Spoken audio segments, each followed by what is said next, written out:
Dear students, अभी तक आपने पढ़ा यूकैरियोटिक ट्रांसक्रिप्शन। ठीक है, यूकैरियोटिक ट्रांसक्रिप्शन के बाद जो नेक्स्ट आपका सेशन होगा लेक्चर का, वो होगा जेनेटिक कोड से related.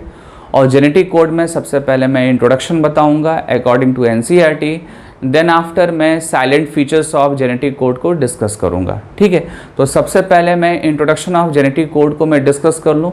Introduction of genetic code जो ये टॉपिक है, ये प्रोकैरियोट्स और यूकैरियोट्स दोनों के लिए अप्लाई होगा। ठीक है, इसमें कोई भी डिस्क्रिमिनेशन नहीं है। जैसा कि मैंने लास्ट 2 लेक्चर में जो मैंने बताया आपको, उसमें प्रोकैरियोटिक ट्रांसक्रिप्शन, यूकैरियोटिक ट्रांसक्रिप्शन, ये सारा मैंने डिस्कस किया। ठीक है, वहाँ पे यूकैरियोट्स में एक्सप्लेनेशन डिफरेंट था, प्रोकैरियोट्स में एक्सप्लेनेशन डिफरेंट था, बट ये जो जेनेटिक कोड टॉपिक है ये प्रोकैरियोट्स और यूकैरियोट्स दोनों के लिए अप्लाई होगा। ठीक है, और इस टॉपिक को अगर समझना है आपको, तो आपको फिर से सेंट्रल डोग्मा का एक आइडिया लेना होगा आपको। ठीक है, सेंट्रल डोग्मा अगर आपको पता चल जाएगा तो इजीली इस टॉपिक को आप समझ सकते हैं। और सेंट्रल डोग्मा में होता क्या है, 3 इवेंट्स होते हैं, रेप्लिकेशन, ट्रांसक्रिप्शन और ट्रांसलेशन। ठीक है, जो रेप्लिकेशन होता है वहाँ क्या होता है, डीएनए से डीएनए फॉर्म होता है, और जो ट्रांसक्रिप्शन होता है उसमें क्या होता है, डीएनए से आरएनए का फॉर्मेशन होता है।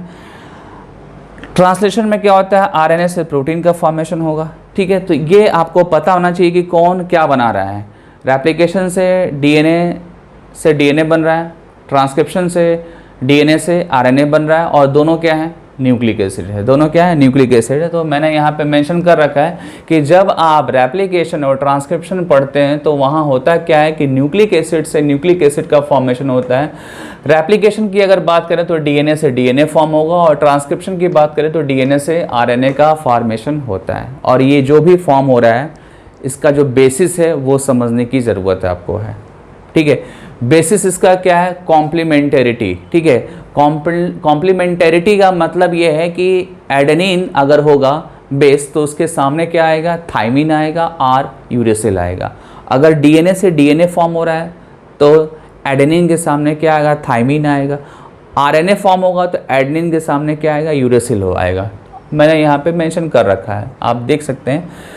एडेनिन के सामने थाइमिन आएगा, दैट मीन्स कि ये बात हो रही है डीएनए की, और एडेनिन के सामने यूरेसिल आएगा तो यहाँ बात होगी आरएनए की।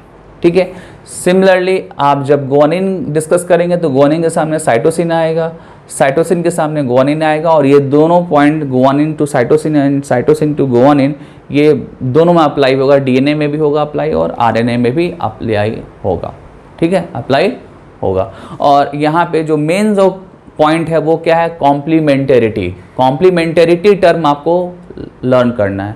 ठीक है, कॉम्प्लीमेंटेरिटी आइडेंटिकल का अपोजिट टर्म होता है। ठीक है, मतलब कि अगर आप बेस पेयर डिस्कस कर रहे हैं, वाटसन क्रिक बेस पेयर, तो वहाँ पे आपने कभी नहीं देखा होगा कि एडेनिन के सामने एडेनिन आ जाए, ऐसा कभी नहीं होता है। ठीक है, इवन एडेनिन के सामने साइटोसिन या गुआनिन आ जाए तो ये भी नहीं होता है।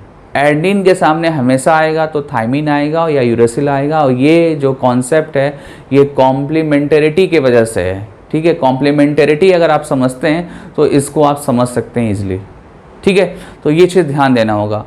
गुआनिन और साइटोसिन की बात करेंगे तो यहाँ पे आपको बता दूं कि ये डीएनए में भी पॉसिबल है और आरएनए में भी पॉसिबल है। ओनली डिफरेंस किसका होता है, थाइमिन और यूरेसिल का होता है। Thymine present in DNA whereas uracil present in RNA. ठीक है, तो ये आपका कॉम्प्लीमेंटेरिटी वाला जो कॉन्सेप्ट है ये क्लियर हो गया होगा आई थिंक। ये जो कॉम्प्लीमेंटेरिटी कॉन्सेप्ट है ये रेप्लिकेशन और ट्रांसक्रिप्शन में अप्लाई होगा। ठीक है, बट जब आप ट्रांसलेशन आएंगे, ट्रांसलेशन जैसे ही आप ट्रांसलेशन को डिस्कस करेंगे तो वहाँ जेनेटिक कोड का डिस्कशन स्टार्ट हो जाता है, क्योंकि जेनेटिक कोड एक्चुअली में कहाँ पे होते हैं, एमआरएनए पे होते हैं। Genetic codes found in mRNA, और एमआरएनए से क्या होता है, प्रोटीन का फॉर्मेशन होता है। ठीक है, एमआरएनए एक क्या है, न्यूक्लिक एसिड है, और प्रोटीन एक अदर टाइप का बायोमोलिक्यूल्स है। प्रोटीन एक अदर टाइप का बायोमोलिक्यूल्स है, ये ध्यान देना होगा।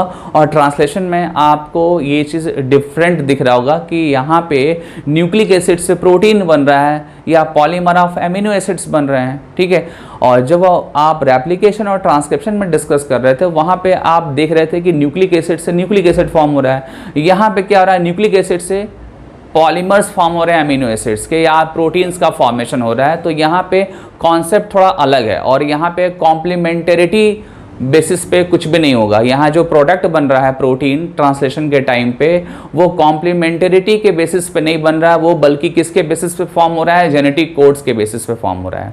ठीक है, जेनेटिक कोड के बेसिस पे प्रोटीन या अमीनो एसिड के सीक्वेंस आते हैं। जैसा जेनेटिक कोड होगा उसके अकॉर्डिंग अमीनो एसिड के सीक्वेंसेस आएंगे। ठीक है, ये चीज़ आपको ध्यान देना होगा। ठीक है, अगर आप न्यूक्लिक एसिड में चेंज करते हैं तो आपको पता होना चाहिए कि प्रोटीन के सीक्वेंस में, दैट मीन्स कि अमीनो एसिड के सीक्वेंस में भी आपको चेंज मिलेगा। ठीक है, एक बार फिर से रिपीट करता हूं मैं, अगर आप डीएनए में चेंज करते हैं तो आरएनए में चेंज आएगा। ठीक है, जैसे कि आप म्यूटेशन ले लीजिए, आप अगर डीएनए में म्यूटेशन हो रहा है तो आरएनए में भी म्यूटेशन होगा, चेंज आएगा, और चेंज जब आरएनए में आएगा दैट मीन्स कि आपका चेंज कहाँ पे आएगा, जेनेटिक कोड में आएगा। ठीक है, क्योंकि जो एमआरएनए होता है, एमआरएनए पे ही क्या होता है, आपका जेनेटिक कोड होता है, और जेनेटिक कोड चेंज हो जाएगा। अगर डीएनए के सीक्वेंस चेंज होते हैं तो जेनेटिक कोड भी चेंज होगा, दैट मीन्स कि एमआरएनए चेंज होगा, और एमआरएनए चेंज होगा तो अमीनो एसिड के सीक्वेंस चेंज होंगे। अमीनो एसिड के सीक्वेंस एक्चुअली क्या बना रहे हैं, प्रोटीन्स बना रहे हैं। तो ये लाइन आपको ध्यान देनी होगी। ठीक है, मैंने यहाँ पे मेंशन कर रखा है कि process of translation require transfer of genetic information from a polymer of nucleotide to a polymer of amino acids. ठीक है, और यहाँ पे कॉम्प्लीमेंटरिटी जो है ये एग्जिस्ट नहीं करेगा, ये चीज़ ध्यान देना होगा, ये इंपॉर्टेंट पॉइंट है।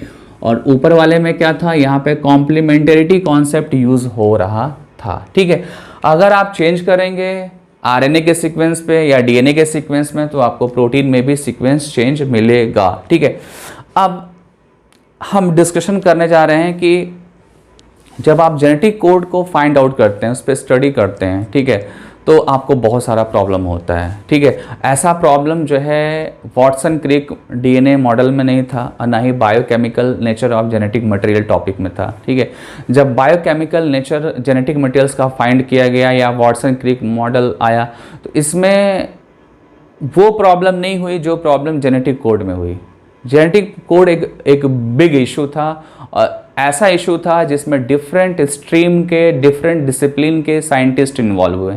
ठीक है, आप देख सकते हैं यहाँ पे फिजिक्स फील्ड के साइंटिस्ट भी इन्वॉल्व हुए, केमिस्ट्री फील्ड के भी, बायोकेमिस्ट्री फील्ड के भी, डिफरेंट फील्ड के, डिफरेंट डिसिप्लिन के साइंटिस्ट इन्वॉल्व हुए, और तो उसके बाद भी ये प्रॉब्लम नहीं सॉल्व हो रहा था। ठीक है, एक बिग इशू था ये।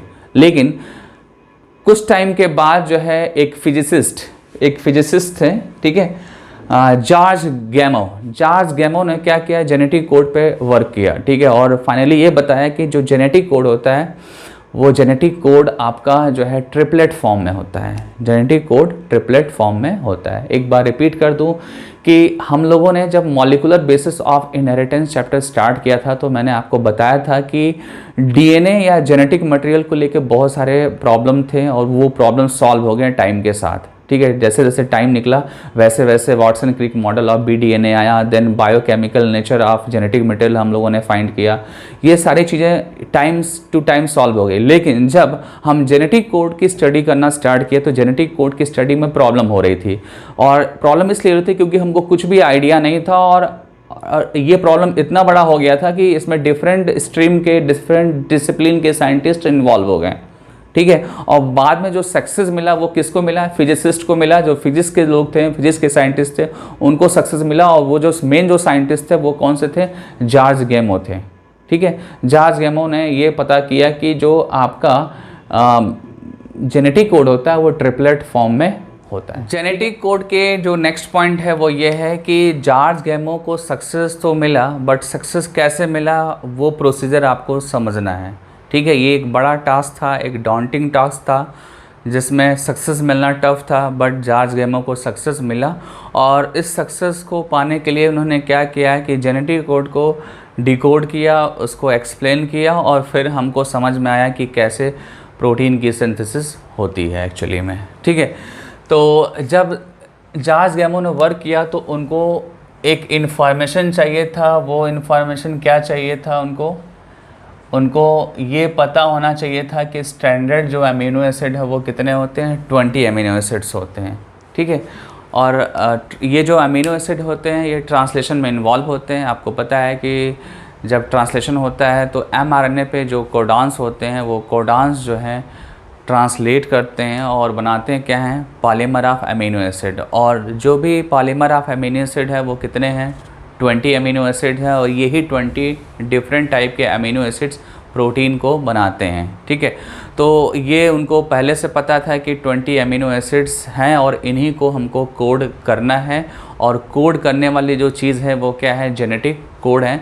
जेनेटिक कोड को आप कोडान्स बोल सकते हैं। ठीक है, तो इसमें 1 बाय 1 उन्होंने प्रिडिक्शन किया और फाइनली ये प्रूफ किया कि जो जेनेटिक कोड होते हैं वो ट्रिपलेट फॉर्म में होते हैं। ठीक है, सबसे पहले उन्होंने कोशिश किया कि बेसिस के नंबर को समझ लें। ठीक है, और हमको पता था कि जो नंबर ऑफ बेस होते हैं किसी भी न्यूक्लिक एसिड में वो 4 बेस होते हैं। ठीक है, एडेनिन, थाइमिन, गुआनिन, साइटोसिन। ठीक है, then adenine, uracil, guanine, cytosine, ये पॉसिबिलिटी है न्यूक्लिक एसिड में। अगर आप डीएनए की बात करेंगे तो डीएनए में एडेनिन, थाइमिन, गुआनिन, साइटोसिन होगा, और आरएनए की जब बात करेंगे तो एडेनिन, यूरेसिल, गुआनिन और साइटोसिन होगा। तो ये 4 बेसिस किसी भी न्यूक्लिक एसिड में मिल सकते हैं। और यहाँ पे हमको क्या डिस्कस करना है, एमआरएनए को। एमआरएनए में हमको जेनेटिक कोड डिस्क्राइब करना है। तो एमआरएनए में जो बेस होंगे वो टोटल कितने होंगे, 4 बेस होंगे। ठीक है, अगर आप कोडान्स को जब जस्टिफाई करते हैं और आप ये कंसीडर करते हैं कि वन बेस जो होता है वो 1 कोडान है, तो उस कंडीशन में टोटल जो अमीनो एसिड कोड करने की जो पॉसिबिलिटी है वो टोटल 4 थे। ठीक है, कैसे आप देखो, ये मैंने यहाँ पे मेंशन किया है कि 1 base considered as a genetic code or codons. ठीक है, जैसे कि एडेनिन है, आर थाइमिन है, आर गुआनिन है, आर साइटोसिन, कोई एक ले लो आप सिंगल। ठीक है, और उसको आप कंसीडर कर रहे हैं जेनेटिक कोड की तरह, तो वो मैक्सिमम कितने अमीनो एसिड को कोड कर सकता है। ठीक है, तो वो कोड कर सकता है 4 अमीनो एसिड को, क्योंकि नंबर ऑफ जो बेसेस हैं वो कितने, 1 2 3 4 बेसेस हैं, और 4 बेसेस 4 अमीनो एसिड को ओनली कोड कर सकते हैं। क्योंकि हम फर्स्ट कंडीशन में, या जॉर्ज गैमो ने फर्स्ट जो कंडीशन लिया उसमें 1 बेस को 1 कोडान कंसीडर किया, और यहाँ पे टोटल जो बेस हैं वो 4 हैं, तो 4 कोडान्स बनेंगे, और 4 कोडान्स ओनली 4 अमीनो एसिड को कोड कर सकते हैं। ठीक है, और जब 4 अमीनो एसिड को कोड करेंगे तो 16 जो अमीनो एसिड जो हैं वो रिमेनिंग रह जाएंगे। मतलब उनको कौन कोड करेगा, वो 16 कौन कोड करेगा, 16 का एक्सप्लेनेशन नहीं मिला उनको।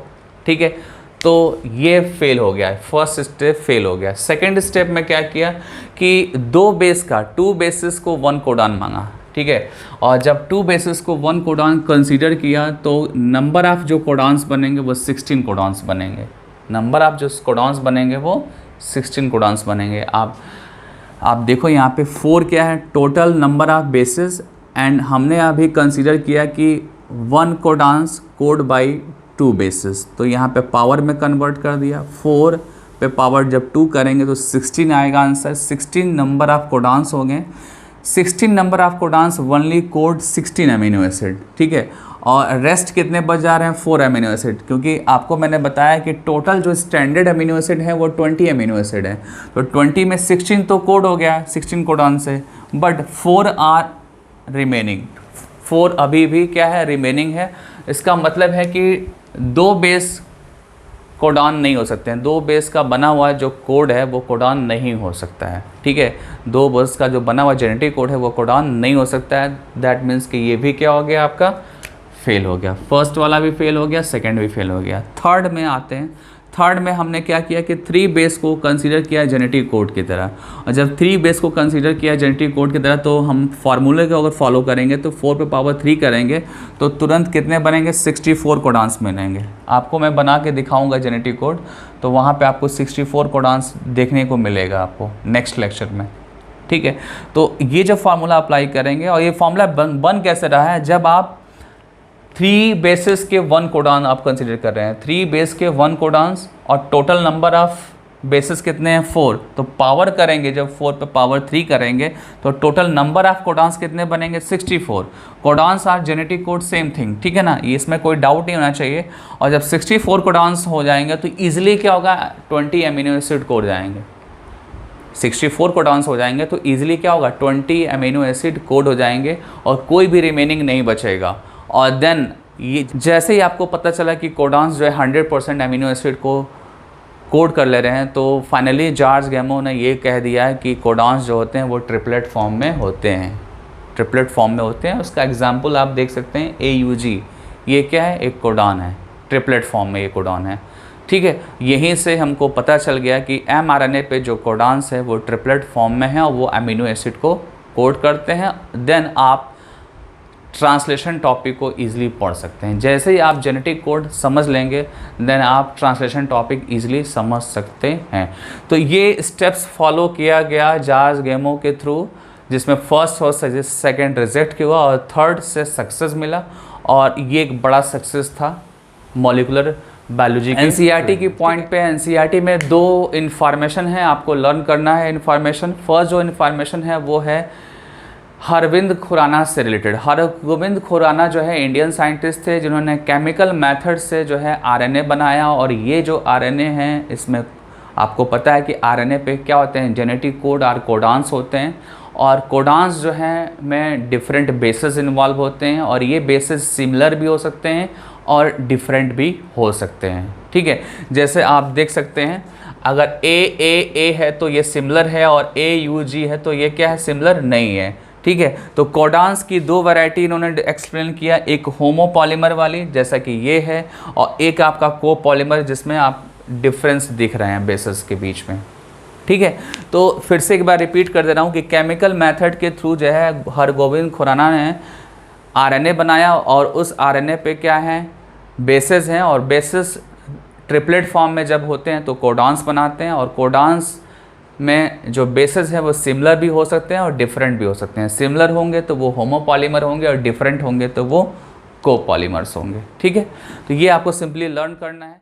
अब आते हैं नेक्स्ट पॉइंट पे। नेक्स्ट पॉइंट भी आपका क्या है, NCERT का है, और ये जो पॉइंट है वो रिलेटेड किससे है, वो रिलेटेड है एंजाइम से, ठीक है। एक पर्टिकुलर एंजाइम है पॉलीन्यूक्लियोटाइड फॉस्फोराइलेज, ठीक है। पॉलीन्यूक्लियोटाइड फॉस्फोराइलेज एंजाइम जो है, ये एंजाइम एक ऐसा प्रोटीन बना रहा है, एक ऐसा एंजाइम बना रहा है जिससे RNA फॉर्म हो रहा है, और वो जो RNA है वो टेम्पलेट की तरह वर्क करेगा जब ट्रांसलेशन प्रोसेस होगा। और ये किसने बताया था मार्शल नीरनबर्ग ने बताया था, ठीक है। मार्शल नीरनबर्ग ने cell free system for protein synthesis एक वर्क किया था, जिसमें सेल के बिना वो प्रोटीन बनाया था। वो प्रोटीन एक्चुअली क्या था, वो एंजाइम था, और उस एंजाइम के हेल्प से RNA बनाया, mRNA बनाया, और mRNA जो है वो ट्रांसलेशन में इन्वॉल्व होगा, ठीक है। और जहाँ जो एंजाइम बनाया है यहाँ पे नीरनबर्ग ने, वो एंजाइम क्या था आपका, पॉलीन्यूक्लियोटाइड फॉस्फोराइलेज। तो ये आपके एंजाइम का नेम हो गया।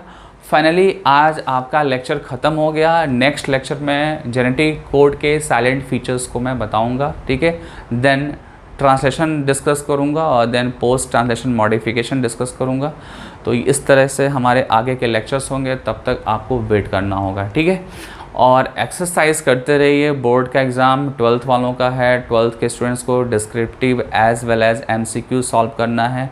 मे बी लॉकडाउन अगर कंटिन्यू रहा तो एट लास्ट जो है बोर्ड के एग्ज़ाम में MCQ क्वेश्चंस आ सकता है, ध्यान देना होगा आपको, ठीक है। मे बी अगर ऐसे ही चला तो मे बी बोर्ड जो है, जो CBSE बोर्ड है, वो MCQ पैटर्न पे आपका एग्ज़ामिनेशन ले।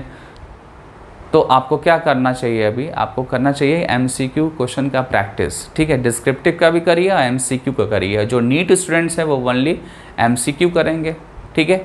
उनका तो कोई अदर ऑप्शन है ही नहीं, ठीक है। तो ओके स्टूडेंट्स, बाय, मिलते हैं नेक्स्ट लेक्चर में।